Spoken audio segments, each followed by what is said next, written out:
علیکم ورحمت الله وبرکاتہ زم تاسو ورور ولی الله یوزل بیا له پښتو ټکی یوټیوب چینل له طرف نه تاسو په خدمت کې حاضر یم ملګرو په نوې ویډیو کې تاسو ته د موبایل داسې ټریک درخوایم چې تاسو به یقینا تر اوسه پورې خپل په موبایل کې نوی استعمال کړي ډیر د کمال ټریکس دی هغه تاسو په موبایل کې ډیر لازمي دي چې تاسو ټول ته پته تاسو ټول دغه هر څه چې دي دغه وپېژنئ ټیک ده نو ملګرو ویډیو تر اخره پورې ګورئ ویډیو سکپ کوئ مخ دې نه مخکې زه تاسو ته یو درخواست کوم که تر اوسه پورې تاسو زموږ پښتو ټکی یوټیوب چینل نه سبسکرایب کړئ دا سبسکرایب کړئ او خوږې د غنټۍ نشان هم کلیک کړئ چې زموږ نوې ویډیو تاسو ته په وخت باندې در رسي نو ملګرو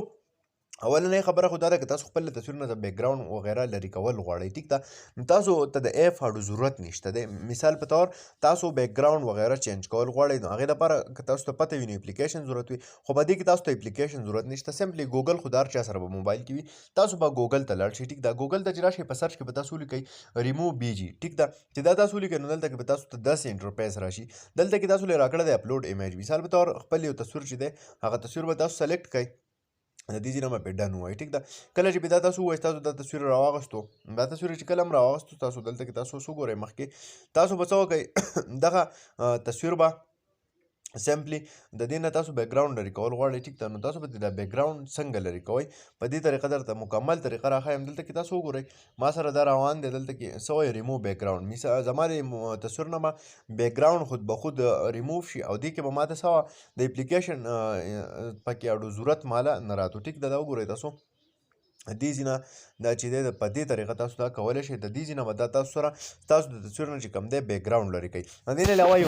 یو بله طریقه پکې دا ده که تاسو خپل په موبایل باندې د کمپیوټر په شان د ماوس چې دی پوینټر چې وي هغه لګول غواړئ نو هغه تاسو څنګه لګولی شئ سمپلی سیټنګ له به راشئ ټیک د خپل د موبایل چې کوم سیټنګ له راغلی تاسو په سیټنګ کې به دلته تاسو ایسیبیلیټي سرچ کوئ دا وګورئ تاسو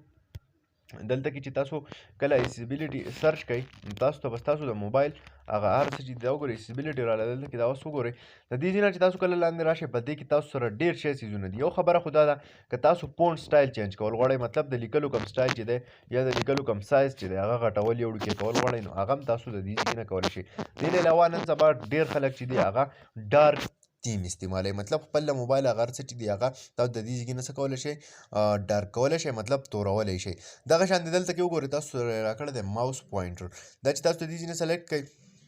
نو تاسو په موبایل کې به یو ماوس پوینټر شانتي دی هغه به راشي ټیک ده دغه شانتي بل پکې څه فیچر دی بل پکې څه ټریک دی چې تاسو خپل فون چې دی هغه کټ کول غواړئ د پاور بټن په ذریعه مثال په طور چې تاسو دغه بټن یا موبایل چې به سټارټوئ یا کوئی دغه بټن چې تاسو کلیک کړئ نو تاسو د کال چې دی به کټ کېږي د دې ځای نه کټ کېږي نو دا د موبایل لپاره ډېر لازمي دی او ځکه که تاسو ته پته وي نو تصویران خو هر څوک وایي چې بیک ګراوند ټې لرې کړم یا بل څه خو هغې دپاره څه پکار وي د هغې دپاره تاسو ته اپلیکیشن پکار وي نو ما درته داسې طریقه در وښیله چې په هغې کې تاسو اډو اپلیکیشن ته ضرورت نه راځي نو دا په دې طریقه تاسو دا هر څه کولی شئ دا وه نننۍ ویډیو امید لرم خوښه شوې به مي که خوښه شوې وي لایک یې کړئ چینل سبسکرایبول مه هېروئ د ملګرو سره یې شیر کړئ تر بلې ویډیو د خپل ځان ډېر زیات خیال ساتئ د خدای په امان